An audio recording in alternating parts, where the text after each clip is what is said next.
Ushbu darsimiz natural sonlarning eng katta umumiy bo'luvchisi va eng kichik umumiy karalisini topish haqida. A sonni B songa bo'lganda C javob chiqadigan bo'lsa, A komponentning nomi bo'linuvchi, B ning nomi bo'luvchi, C bo'linma. A sonining bo'luvchilari, misol uchun 15 sonining natural bo'luvchilari bular 1, 3, 5, 15 ga teng. Ya'ni 15 sonimiz 1 ga, 3 ga, 5 ga, 15 sonlarga bo'linadi. Bo'luvchilari nima ekanligini tushundik. Endi umumiy bo'luvchilar tushunchasini ko'raylik. 12 va 18 sonlarining bo'luvchilarini toping, undan so'ng umumiy bo'luvchilarni toping. 12 sonining natural bo'luvchilari 12 ni 1 ga, 2 ga, 3 ga, 4 ga, 6 ga, 12 ga bo'lish mumkin. 12 ning bo'luvchilari 6 ta natural son chiqdi. 18 sonining natural bo'luvchilari 1, 2, 3, 6, 9 va 18. 12 va 18 sonlarining umumiy bo'luvchilari ular 1, 2, 3, 6. Umumiy bo'luvchilari 4 ta ekan. Shu holatidan 12 va 18 sonlarining eng kichik umumiy bo'luvchisi so'ralmaydi, chunki bu doim 1 ga teng. Istalgan natural sonlar uchun umumiy bo'luvchi har doim 1 ga teng bo'ladi. Bu mantiqsizlik. Umumiy bo'luvchilar orasidan savol bu yerda eng kattasini aniqlaydi. 12 va 18 sonlarining umumiy eng katta bo'luvchisini toping. Eng katta umumiy bo'luvchisini toping. Bu bizda bugungi mavzuimiz eng katta umumiy bo'luvchini topish qoidasi. E-kub. Qisqartma ko'rinishda eng katta umumiy bo'luvchi deymiz. Umumiy bo'luvchilar orasidan kattasi bu 6 ga teng bo'ladi. 12 va 18 sonlarining eng katta umumiy bo'luvchisi 6 ga teng. Kichigi so'ralmaydi, shuning uchun adashmaydi. Bo'linadiganlar 12 ga bo'linadigan va 18 ga bo'linadigan sonlar. Bo'linadigan so'zi bu karali so'zi bilan sinonim. Ya'ni 12 ga bo'linadigan sonlarni biz 12 ga karali sonlar deyishimiz mumkin. 12 kara 1, 12 kara 2, 12 kara 3 va hokazo, bular cheksiz. 18 ga karali bo'lgan sonlar ham 18, 36, 54, 72 va hokazo. 12 va 18 sonlarining umumiy karalilari 36, kelasiga ham bor 72 va hokazo, bu cheksiz davom etadi. 12 va 18 sonlarining eng katta umumiy karalisini topish haqida savol berilmaydi, bu mantiqsizlik. Eng katta umumiy bo'luvchisini, karalisini biz topa olmaymiz. Bu yerda savol kichigi so'raladi. Ya'ni umumiy karalilardan kichigi, eng kichik umumiy karali e-kub 12 va 18 sonlar uchun bu yerda 36 ga teng bo'ladi. E-kub va e-kubning ma'no jihatdan tushuntirish mana shundan iborat. Murakkab sonlarning e-kub va e-kublarini topish uchun quyidagicha xulosa qilsak bo'ladi. 120 va 140 sonlarning e-kublarini topaylik. Dastlab 120 sonini tub ko'paytirishlarga ajratamiz. 120 soni 2 ning kubi 3 ko'paytirilgan 5 ga teng. 140 sonni ham xuddi shunday tub ko'paytirishga ajratdik. 140 soni 2 ning kvadrati 5 7lar ko'paytmasiga teng. Bu 120 va 140 sonlarning e-kubi, ya'ni eng katta umumiy bo'luvchilar orasidan eng kattasi. Eng katta deymizda umumiy tub ko'paytiruvchilardan daraja kichigini olib ko'paytiramiz. E'tibor beringlar, tub ko'paytiruvchilar orasidan umumiylari 2 bor va 5 bor. Shulardan daraja kichiklarni ajratamiz. 2 lardan 2 ning kvadrati, 5 lardan 5 ning bir xil bo'lgani uchun bittasini olamiz. Eng katta umumiy bo'luvchida e-kubda umumiy tub ko'paytiruvchilardan daraja kichik bo'lganlar olinib ko'paytiriladi. 2 ning kvadrati kara 5 20 ga teng bo'ladi. Eng kichik umumiy karali, bu ikkita sonning eng kichik umumiy karalisi. Eng kichik deymizda, lekin umumiy tub ko'paytiruvchilardan daraja kattalarini olamiz. 2 lardan daraja kattasi 2 ning kubi va umumiy bo'lmaganlari olinadi, chunki bu ham bir daraja kattasi hisoblanadi. 140 ta 3 ning 0 darajasini hosil qilishimiz mumkin. 3 ning 0 dan ko'ra 3 ning 1 katta ko'rsatkich. Shuning uchun ham bu yerda umumiy bo'lmaganlarni ham olishimiz kerak. Umumiylardan daraja kattasi va umumiy bo'lmagan tub ko'paytiruvchilar 3, 5 lardan bir xil bo'lgani uchun bitta deyishni olamiz, 7 umumiy bo'lmagan uchun uni ham olamiz. Eng kichik umumiy karali deyiladi, lekin umumiy tub ko'paytiruvchilardan daraja kattalari olinib ko'paytiriladi. Javob bu yerda 840 ga teng bo'ladi. Bu yerda yana xulosa qilishimiz mumkin. Ikkita son uchun E kub va e kublar ko'paytmasi bu sonlar ko'paytmasiga teng bo'ladi. Ikkita a va b sonlarining e kubi eng katta umumiy bo'luvchisi va shu sonlarning eng kichik umumiy karallari ko'paytmasi shu sonlar ko'paytmasiga teng. Ikkita son uchun shunday xulosa qilish mumkin. Sababi bu yerda e kubni topdik biz 2 ning kvadratidan 5 ga teng edi. Qolgan kub ko'paytuvchilar esa bu e kubga teng. 2 ning kubi 3 5 yetilar. Ularning hammasini ko'paytmasi shu yerdagi jami kub ko'paytuvchilar ko'paytmasi bu shu ikkita son 120 va 140 sonlarning ko'paytmasiga teng bo'ladi. Ushbu xulosadan bizda teskari savol beriladi. Ikkita sonning ko'paytmasi bor, ikkita sonning ko'paytmasi beriladi. Deylik, e kubi berilgan bo'lsa, e kubini toping. Yoki ikkita sonning ko'paytmasi bor, ularning eng kichik umumiy karalisi beriladi-yu, eng katta umumiy bo'lishini toping. Ko'rinishda savollar bo'lishi mumkin. E kubi 1 ga teng bo'lgan sonlarga o'zaro tub sonlar deyiladi. A va B sonlarining e kubi eng katta umumiy bo'luvchisi 1 ga teng bo'lsa, bu A va B sonlar o'zaro tub sonlar deyiladi. Bu yerda A tub son emas, ixtiyoriy murakkab son bo'lishi mumkin. B ham o'zi alohida ixtiyoriy murakkab son bo'lishi mumkin, lekin ularning umumiy bo'luvchisi birdan tashqari son bo'lmasa, umumiy bo'luvchisi eng katta umumiy bo'luvchisi 1 ga teng bo'lsa, bu sonlar o'zaro tub sonlar deyiladi. Misol uchun 15 va 28 sonlarni o'zaro tub yoki murakkabligini aniqlasak. 15 ning tub ko'paytuvchilarga yo'lmasi 3 × 5, 28 sonining tub yo'lmasi 2 ning kvadrati ko'paytirilgan 7. Bu yerda eng katta umumiy bo'luvchisida umumiy bo'luvchilardan daraja kichikni olishimiz kerak. Umumiy tub ko'paytuvchi yo'q, faqatgina 1 ni biz hosil qilish mumkin. Umumiy tub ko'paytuvchi faqat 1 ga teng bo'ladi. Shuning uchun ham 15 va 28 sonlarini o'zaro tub sonlar deyishimiz mumkin. Bu yerda xulosa ketma-ket kelgan sonlar doim o'zaro tub bo'ladi. 12, 13 umumiy bo'luvchisi eng katta umumiy bo'luvchisi 1 ga teng. 15 yoki 16 birdan tashqari hech qanday umumiy bo'luvchisi yo'q. 20, 21, 22 bir nechta sonlar olsak bo'ladi ketma-ket. Bular doim o'zaro tub bo'ladi. Ketma-ket kelgan natural sonlar o'zaro tub. Tub sonlar qatoridan olingan tub sonlarning o'zi ham o'zaro tub bo'ladi. 13 19. 13 tub son, 19 ham tub son, ikkalasi o'zaro tub. 7 11 ikkalasi ham tub, birgalikda o'zaro tub bo'ladi.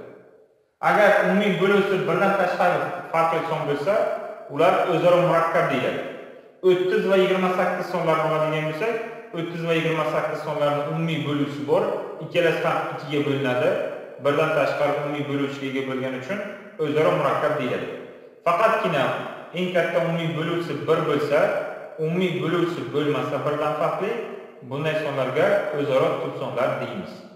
Kasr sonlarning e kub va e kubga uchun quyidagi qoidalar o'rinli.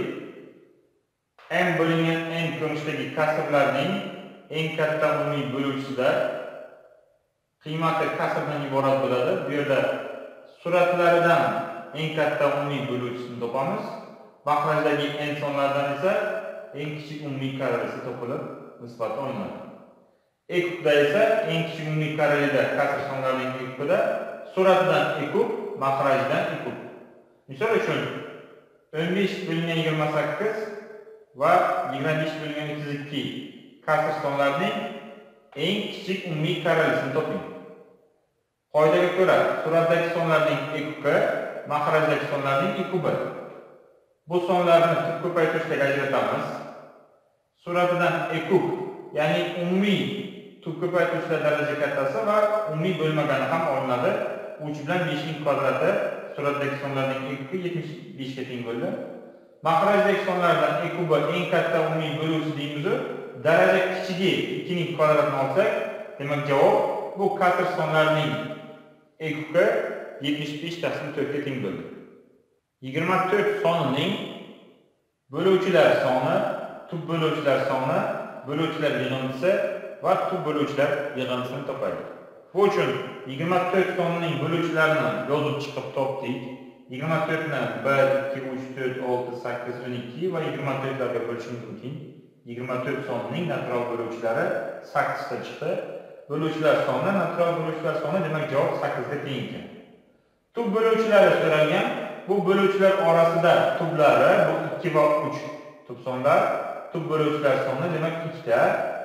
Böluvchilar yig'indisi jami mana shu 8 ta böluvchini qo'shadigan bo'lsak, 1 2 3 4 yig'indisi 6 10 6 24 30 40 12 bilan 8 ya'ni 20 60 ga teng bo'ldi. Böluvchilar yig'indisi. Tub böluvchilar yig'indisi esa bu 2 va 3 tub sonlar yig'indisi demak 5 ga teng bo'ldi. Umumiy holda xulosa qiladigan bo'lsak, A sonining böluvchilari, tub böluvchilari soni, böluvchilar yig'indisi va tub böluvchilar yig'indisi uchun quyidagicha formula ko'rinishida qoidalar keltirishimiz mumkin. A soni bu murakkab son. Buni tub ko'paytiruvchilarga ajratsak, tub ko'paytiruvchilari yoki kanonik ko'paytiruvchilari deymiz. Ular demak quyidagicha indekslar ko'rinishida belgilaymiz. Tub ko'paytiruvchilar, ularning daraja ko'rsatkichlari. Quyidagi qoidalarimiz uchun tub ko'paytiruvchilar asosi ham, ko'rsatkichi ham kerak. Shuning uchun asosida ham, ko'rsatkichida ham indekslar belgilaymiz. Birinchi tub ko'paytiruvchi, ikkinchi tub ko'paytiruvchi, uchinchi va hokazo n'inchi tub ko'paytiruvchi. A murakkab sonining natural böluvchilari soni mana bu tub ko'paytiruvchilarining daraja ko'rsatkichlari alfa 1, alfa 2, alfa 3 va hokazo alfa n'larga bir sonini qo'shib ko'paytiramiz. Natural böluvchilar sonini topish uchun tub ko'paytiruvchilar daraja ko'rsatkichlariga bir qo'shib ko'paytiriladi. A sonining tub böluvchilari so'ralsa, tub böluvchilar soni, ya'ni mana tub ko'paytiruvchilardagi asoslar, faqat bu yerda asoslari tub ko'paytiruvchilar, bulardan 1 2 3 va hokazo n ta. Tub böluvchilar soni demak n taga teng bo'ladi. Böluvchilar yig'indisi uchun qoida: birinchi tub ko'paytiruvchi olinadi, P1 alfa 1 ko'rsatkichga 1 ni qo'shib, chiqqan qiymatdan 1 ni ayiramiz, bo'lamiz asosiy P1 dan 1 ni ayirganimizga. Ikkinchi tub ko'paytiruvchi P2 ga, P2 alfa 2 ga ko'rsatkichga 1 ni qo'shib qiymatdan 1 ni ayiramiz, bo'lingan P2 minus 1. Va hokazo nechta tub ko'paytiruvchi bo'lsa, demak mana shu ifoda shuncha marta davom etadi. Tub böluvchilar yig'indisi so'ralganda, bu yerda faqat asosdagi P sonlarimiz tub sonlar, P1 dan Pn gacha bo'lgan tub sonlarni qo'shishimizga to'g'ri keladi. Misol uchun 360 sonining natural böluvchilar soni, tub böluvchilar soni, böluvchilar yig'indisi va tub böluvchilar yig'indisini qoidaga ko'ra topaylik. Dastlab 360 soni tub ko'paytiruvchilarga ajratiladi. Tub yo'yilmasi, kanonik yo'yilmasini topamiz. Bu 2 ning kubi, 3 ning kvadrati ko'paytirilgan 5 ga teng ekan. Natural böluvchilar soni birinchi qoidaga ko'ra ko'rsatkichi, birinchi tub ko'paytiruvchi 2 ning kubining ko'rsatkichi bu yerda 3, 3 ga 1 ni qo'shamiz. Keyingi tub ko'paytiruvchi 3 ning kvadrati 2 ko'rsatkichga 1 ni qo'shamiz. Keyingi tub ko'paytiruvchi 5, 5 ning birinchisi 1 ga 1 ni qo'shamiz. Ko'rsatkichlarga 3, 2 birlarga 1 ni qo'shib ko'paytirishimiz kerak. Bu 4, 3, 2 sonlar ko'paytmasi 24 ga teng bo'ldi. Demak, qoidaga ko'ra 360 sonning natural böluvchilar soni 24 ta. Uning tub böluvchilar soni, ya'ni asosdagi tub sonlar soni n ta edi. Bu yerda 3 ta tub böluvchisi bor. 2, 3, 5 sonlari tub böluvchilari, demak tub böluvchilar soni 3 ta kelib chiqdi. Natural böluvchilar yig'indisi. Tub ko'paytiruvchi 2 ning kubini olamiz. 2 ning kubi ko'rsatkichga 1 qo'shiladi. Qiymatdan 1 ni ayirib, asosi 2 dan 1 ni ayirishimiz kerak. Ko'paytirish keyingi tub ko'paytiruvchi 3 ning kvadrati ko'rsatkichga 1 ni qo'shib qiymatdan 1 ni ayiramiz, bo'lingan 3 minus 1. Ko'paytirish keyingi tub ko'paytiruvchi 5 ning birinchisi ko'rsatkichga 1 ni qo'shib qiymatdan 1 ni ayirdik, bo'lingan 5 minus 1. Bu yerda 2 ning 4-inchisi 16 dan 1 ni ayiramiz, 15, 15 ni 1 ga bo'lsak 15 o'zi. 3 ning kubi 27 dan 1 ni ayirsak 26, 2 ga bo'lamiz 13. 5 ning kvadrati 25 dan 1 ni ayiramiz 24, 24 ni 4 ga bo'lsak 6. 15, 13, 6lar ko'paytmasi 1170 ga teng bo'ldi. Bu natural böluvchilar yig'indisi. Ya'ni mana bu yerda 24 ta böluvchining yig'indisi 1170 ga teng bo'ldi. Shu sonning tub böluvchilar yig'indisi esa, ya'ni tub böluvchilar bu yerda asoslari 2, 3, 5 lar yig'indisi javob unga teng bo'lyapti. Ikkita yoki bir nechta sonlarning umumiy böluvchilar sonini topish uchun dastlab ularning eng katta umumiy böluvchisi topiladi. Misol uchun A va B sonlarining umumiy böluvchilar soni nechta degan savol bo'lsa, dastlab bu A va B sonlarining kubini topamiz. Ya'ni ikkita sondan umumiysi bitta songa keladi. Va yana shu qoidalarimiz orqali natural böluvchilar sonida bu ekub sonimizning ko'rsatkichlariga 1 ni qo'shib ko'paytiramiz. Tub bo'luvchilar sonida nechta tub ko'paytiruvchi borligini aniqlaymiz. Bo'luvchilar yig'indisini topish qoidasi va tub bo'luvchilar yig'indisini topish qoidasi. Demak, bir nechta sonlar berilsa, ularning umumiy bo'luvchilar soni, bo'luvchilar yig'indisi so'ralsa, dastlab ekubini olib, ekubining bo'luvchilari soni va yig'indisini topish kerak. Misol uchun 600 va 750 sonlarining umumiy bo'luvchilar soni va bo'luvchilar yig'indisini topaylik. Dastlab 600 va 750 sonlarining ekubi eng katta umumiy bo'luvchisini topishimiz kerak. Shu uchun 600 sonini tubga yig'masini topamiz. 2 ga bo'lganda 300, 300 yani 2 ga bo'ldik 150, 2 ga bo'lamiz 75, 3 ga bo'lamiz 25, 5 ga bo'ldik 5, 5 ni yana 5 ga bo'lsak 1. Demak 600 soni bu 3 ta 2 ni ko'paytirsak 2 ning kubi, 3 va 5 ning kvadratlar ko'paytmasdan iborat. 750 soni esa 2, 3, 5 ning kubidan iborat. Bularning ekubi eng katta umumiy bo'luvchi deymizda, umumiy tub ko'paytiruvchilardan daraja kichigini olamiz. 2 lardan daraja kichigi 2 ning birinchisi, 3 lar bir xil ekan bitta 3 oldik. 5 lardan daraja kichigi 5 ning kvadrati. Ekubi topildi. Buni qiymatini hisoblash shart emas. Shu sonning bo'luvchilari nechta deyilyapti? A soni bo'lib bitta son ekubi topildi. Shuni bo'luvchilarini topish uchun daraja ko'rsatkichlariga 1 ni qo'shib ko'paytirish kerak. 2 ning birinchisi ko'rsatkichi 1 ga 1 ni qo'shamiz. 3 ning ko'rsatkichi 1 ga yana 1 ni qo'shdik. 5 ning ko'rsatkichi 2 ga 1 ni qo'shamiz. Ko'paytirsak 2 kare 2 ko'paytirgan 3 12. Demak, bo'luvchilar soni 12 taga teng bo'ldi. Umumiy bo'luvchilar yig'indisi esa S qoidaga ko'ra tub ko'paytiruvchi 2 ning birinchisiga 1 ni qo'shib, qiymatdan 1 ni ayiramiz. Bo'lingan 2 minus 1. 3 tub ko'paytiruvchining ko'rsatkichi 1 ga 1 ni qo'shib, qiymatdan 1 ni ayiramiz. Bo'lingan 3 minus 1. 5 ning kvadrati ko'rsatkichi 2 ga 1 ni qo'shib, qiymatdan 1 ni ayirib, 5 minus 1 ga bo'lamiz. 4 dan 1 ni ayirsak 3, 9 dan 1 ni ayiramiz, 8 ni 2 ga bo'lsak 4. 125 dan 1 ni ayiramiz, 4 ga bo'lsak 31. Ko'paytiramiz. Ko'paytmaning qiymati 372 ga teng bo'ldi. Demak, 600 va 750 sonlarining umumiy bo'luvchilar yig'indisi 372 va umumiy bo'luvchilar soni 12 taga teng bo'ldi.